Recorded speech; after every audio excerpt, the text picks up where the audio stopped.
Bismillahirrahmanirrahim. Assalamualaikum warahmatullahi wabarakatuh. Selamat siang, selamat pagi menjelang siang ya ibu-ibu sekalian ya. Kepada yang terhormat Bapak Kades Pak Solihin, kemudian kepada yang terhormat Ibu Kades Bu Santi, serta calon-calon bunda sekalian, ibu-ibu yang sudah hadir di kelas ibu hamil di Desa Wadung ya, atau Nur Sangat, dan pada kader kelas ibu, terima kasih sekali sudah membantu. Perkenalkan, nama saya Budi Danteni, saya selaku Duta Desa Wadung. Kali ini nanti saya akan memberikan informasi mengenai sosialisasi vaksinasi COVID-19 pada ibu hamil. Di sini ibu ada yang sudah vaksin atau belum ya? Yang sudah lengkap siapa saja? Kalau apa langsung? Satu, dua, berarti mayoritas memang belum ya.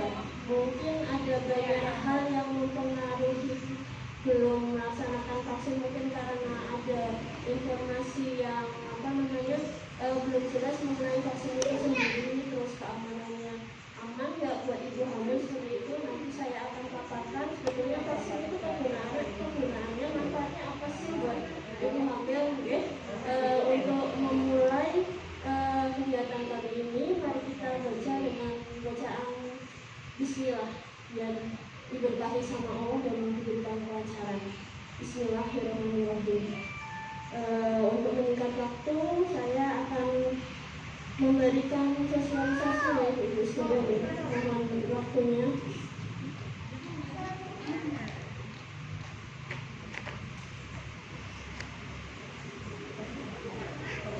Mohon maaf untuk Ibu Lurah barangkali mau memberikan sambutan kepada yang semuanya.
Ayo ikuti vaksinasi COVID-19.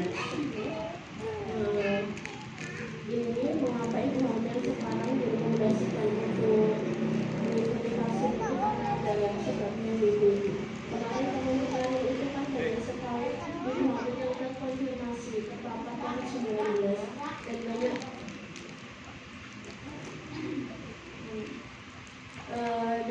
juga diantaranya juga mengalami infeksi terpapar sampai ke tahap parah. Jadi di sini perkumpulan dokter kandungan dan ahli kebidanan atau POKI pada April 2020 sampai April 2021 dari 536 ibu hamil itu terdeteksi terpapar COVID-19 dan 51,9% itu tanpa gejala. Jadi memang kalaupun kondisinya sehat, bisa saja kalau pas dites itu positif COVID, tapi tidak ada keluhan yang mengarah ke COVID itu sendiri. Biasanya kalau orang COVID itu kan ada yang mengalami batuk pilek, terus gejalanya seret, kemudian gejala sesak nafas dan lain sebagainya. Kemudian 72%-nya itu dengan gejala dan 3%-nya itu kematian karena komplikasi COVID-19.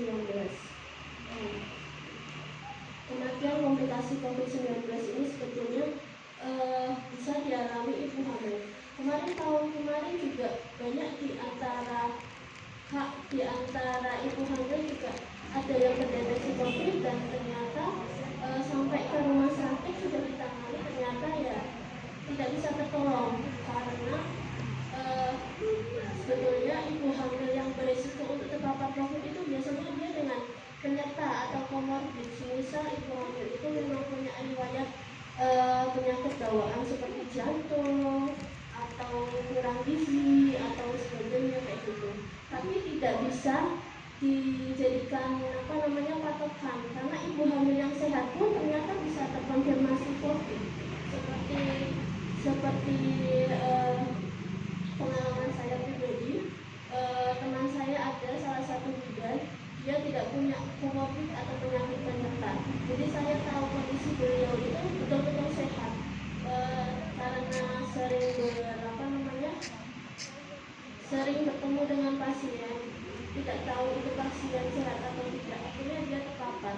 Pada usia 24 minggu dia isolasi mandiri dan tidak ada gejala. Terus waktu dia sesak napas dibawa ke rumah sakit tidak tertolong. Itu makanya bahaya COVID itu memang kita nggak tahu. Kita kan ibu hamil ya sangat rentan sekali terpapar. Jadi menurut rekomendasi dokter kandungan itu memang pencegahan alangkah baiknya itu untuk melakukan vaksinasi. Dan berdasarkan riset juga sudah dibuktikan bahwa vaksin itu sendiri aman untuk ibu hamil, terus efektivitas keakuratannya tinggi, yaitu lebih dari 65%, serta manfaatnya banyak. Menurut data Kemenkes di tahun yang lalu ada 35.099 ibu hamil yang positif, dan diantaranya bayi usia 0-1 tahun atau balita terpapar ada 24.591.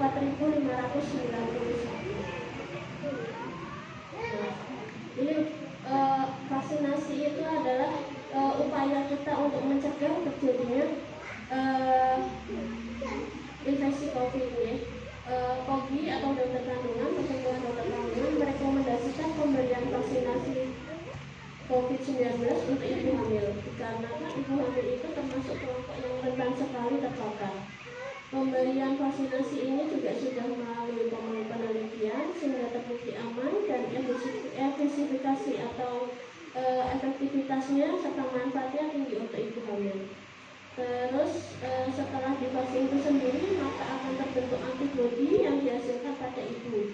Ini bisa ditransmisikan ke janin melalui plasenta.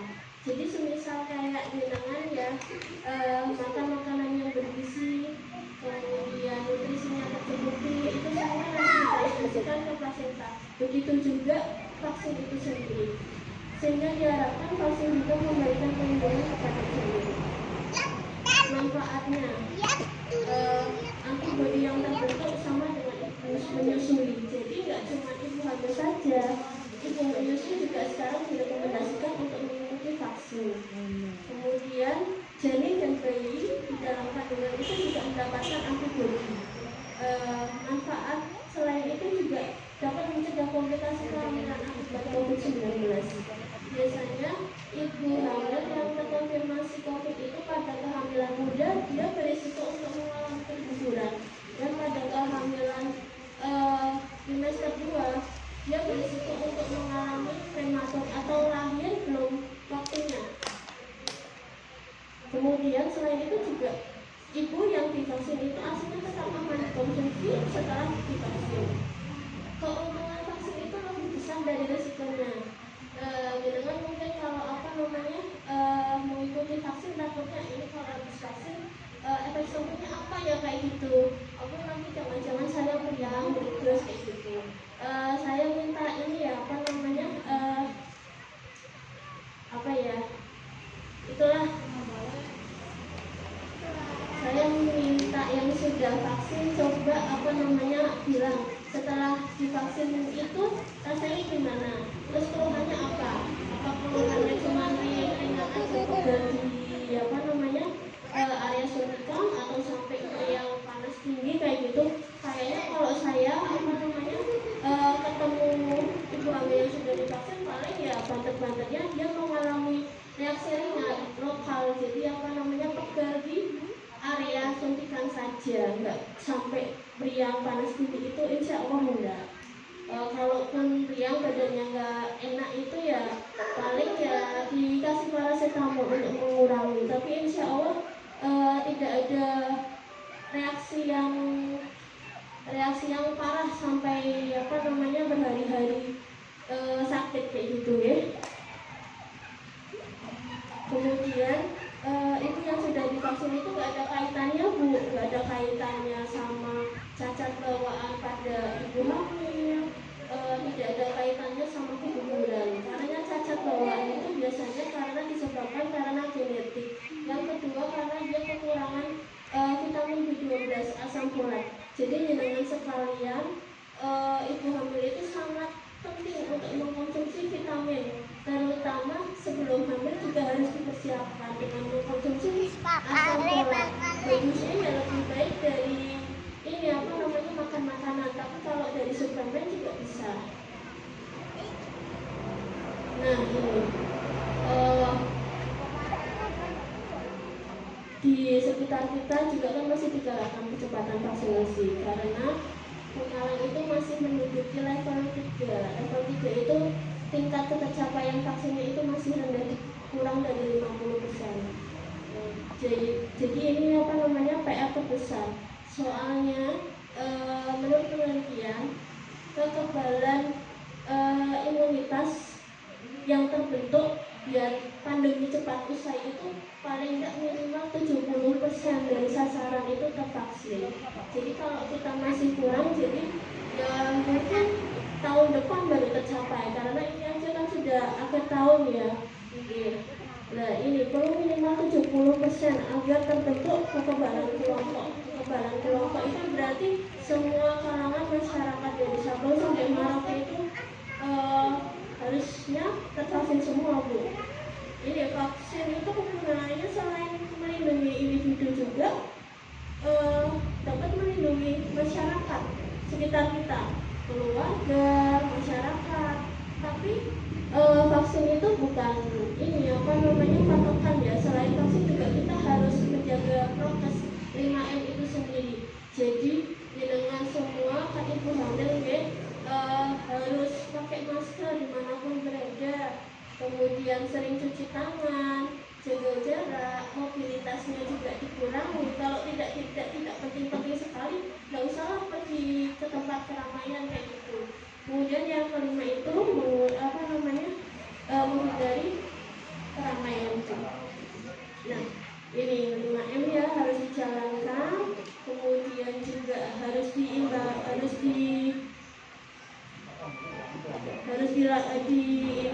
dilaksanakan vaksinasi itu sendiri. Nah, dengan hal ibu hamil itu yang bisa divaksin itu dalam keadaan kondisi sehat. Jadi dengan kalau kondisi sehat bisa diimunisasi. Asalkan kehamilannya sudah 12 bulan sampai 30 bulan. Kemudian dengan tidak dalam kondisi kakinya bengkak, kemudian kepala pusing, berat, nyeri ulur hati, itu juga mengarah ke keracunan kehamilan atau PEB. Kalau PEB tidak dicegah, bahkan sudah berat bisa mengakibatkan kejang pada ibu hamil. Kemudian tensinya juga harus di bawah 140/90. Jadi panjenengan sekalian kalau semisal sudah tua ternyata tensinya naik, itu harus waspada dan harus diwaspadai Bu. Jadi kontrolnya harus rutin. Kalau semisal tensinya 140/90 kemudian disertai bengkak, apalagi jenengan sudah berkunang-kunang, harus segera ke fasilitas pelayanan kesehatan terdekat.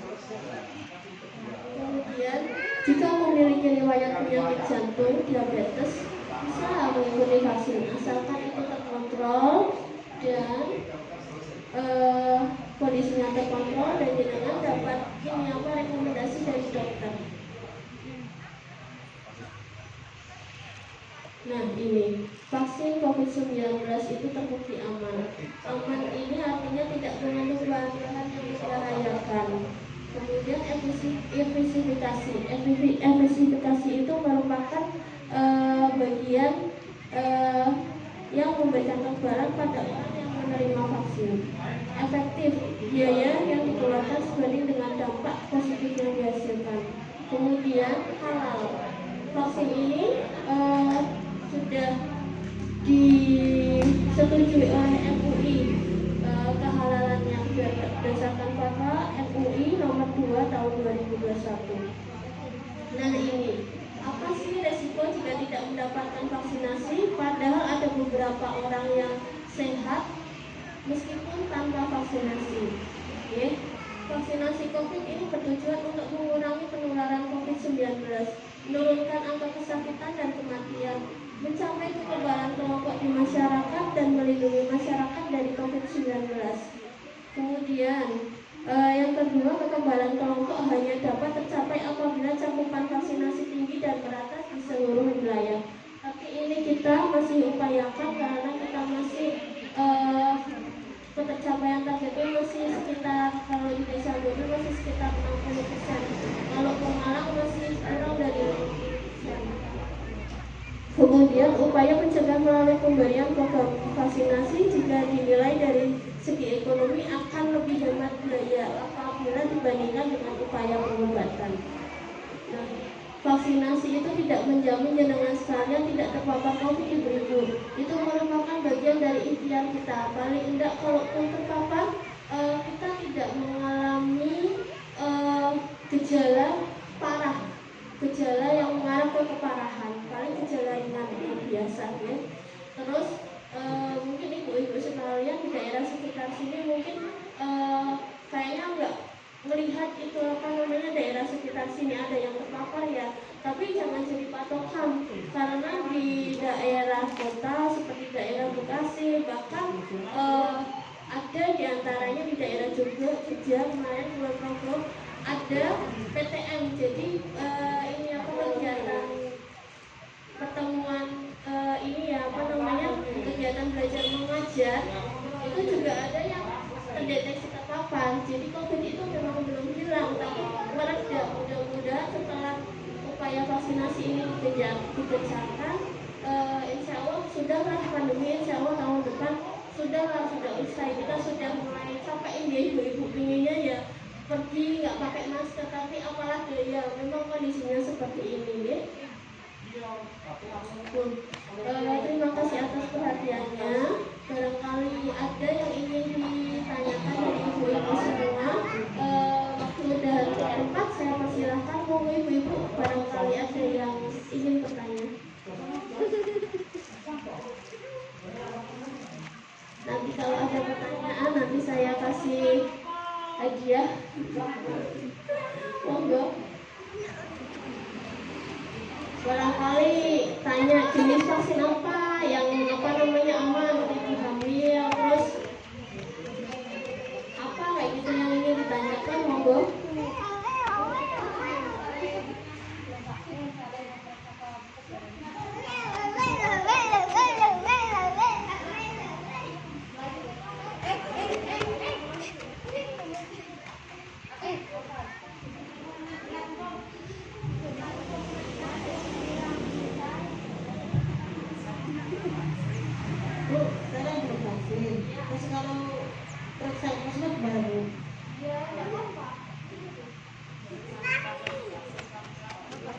Kalau jenengan bisa ke puskesmas tetap dilayani, tetap diterima. Jenengan usia kehamilannya berapa mbak? Berapa ya? Trimester 2 kayaknya ya. Nanti tetap dilayani, tapi nanti kepanggil sama petugas kesehatan di sana. Mungkin nanti kalau ditanya ternyata belum vaksin, ya pasti diarahkan untuk mengikuti vaksin. Kalau pada saat hari itu ternyata di puskesmas ada pelayanan vaksinasi dan kuotanya masih ada, nanti dengan diarahkan untuk vaksin kayak gitu ya biasanya. Itu pun kalau kondisi jenengan sehat dan tidak berkeluhan. Tapi kalau ada keluhan, ya nanti ya ditunda. Habis itu.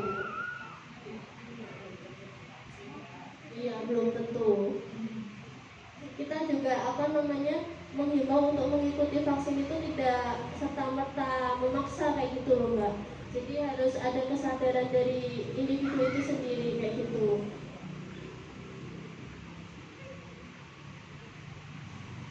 Monggo barangkali ada yang ingin bertanya. Nanti habis ini disambung senam hamil bersama-sama biar nggak terlalu kaku ya.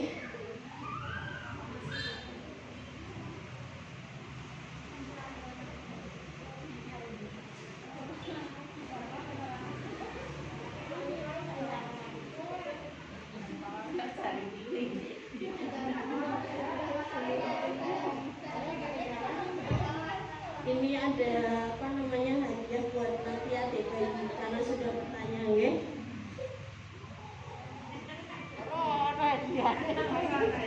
Siapa biar nggak tanya.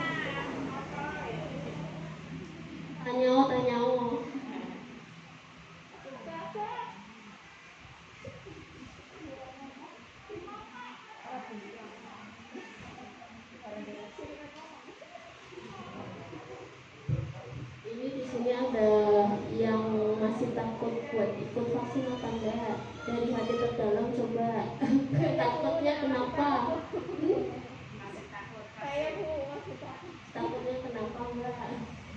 Takut suntikannya atau takut nanti setelah disuntik?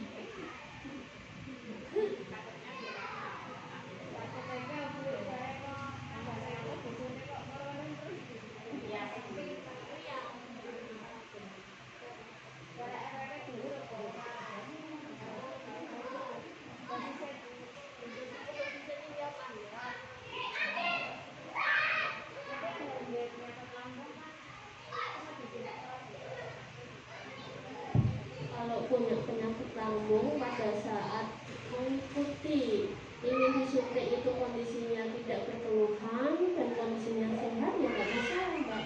Tapi kalau pada saat mau disuntik ternyata dia ada keluhan korannya lambungnya perih terus ya nggak bisa mending ditunda ya. Kemudian untuk vaksin COVID untuk ibu hamil itu sendiri dari WHO kan memang semua jenis vaksin sudah disarankan untuk ibu hamil. Cuman karena reaksi dari vaksin itu sendiri sesuai jenisnya berbeda-beda, jadi kita mengarahkannya ke jenis vaksin yang ini reaksinya ringan kayak gitu. Misal kayak Sinovac atau Sinovac itu reaksinya kan ringan, insya Allah nggak berakibat panas kayak gitu enggak. Kemudian Pfizer, Moderna itu juga aman untuk ibu hamil. Paling ya reaksinya ini reaksi lokal kayak pegel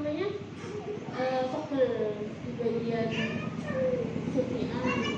Kalau untuk Johnson yang kayak kemarin itu yang 1 kali suntikan dosis tunggal itu kalau dari WHO memang menyarankan, cuman dari dinas kesehatan di sini masih abu-abu itu dalam artian antara WHO itu menyarankan tapi dari sini belum serta-merta oh ya udah nggak apa-apa, jadi yang mending ditunda untuk pelaksanaannya yang namanya ibu hamil itu vaksin dosis tunggal, jadi cuma 1 kali suntikan. Tapi selama ini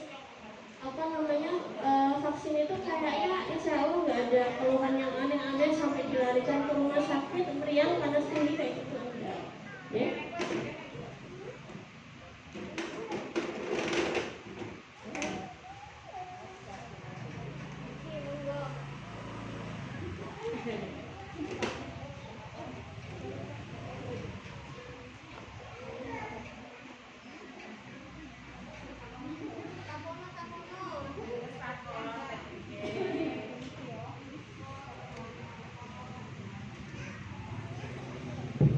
Ini di sini saya harapkan ibu-ibu yang sudah ikut kelas hamil yang belum vaksin, nanti kalau usia kehamilannya udah menginjak 12 minggu ke atas,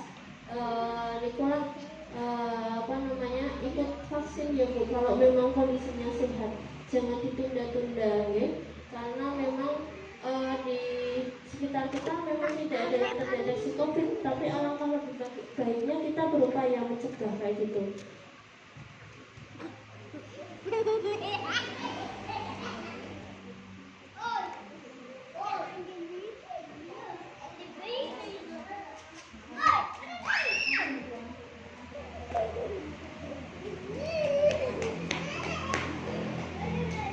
Lalu monggo niku apa namanya, ada susu ibu hamil mumpung anak-anak di rumah sakit. Nanti kalau dingin nggak enak. Oke.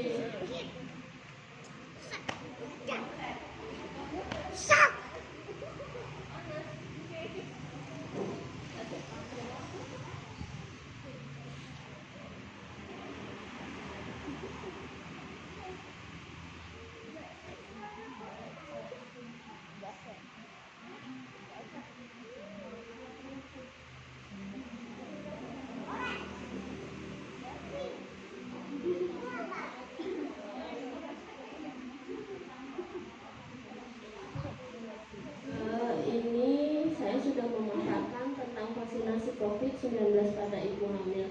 Saya minta tolong pada ibu sekalian untuk mengisi kuesioner tentang apa yang tadi saya paparkan ini. Nanti dicekes aja jawabannya yang menurut dengan dia, ya dicekes di bagian dia, kalau tidak ya dicekes di bagian tidak nih. Ini cuma 5 pertanyaan saja kok, sedikit.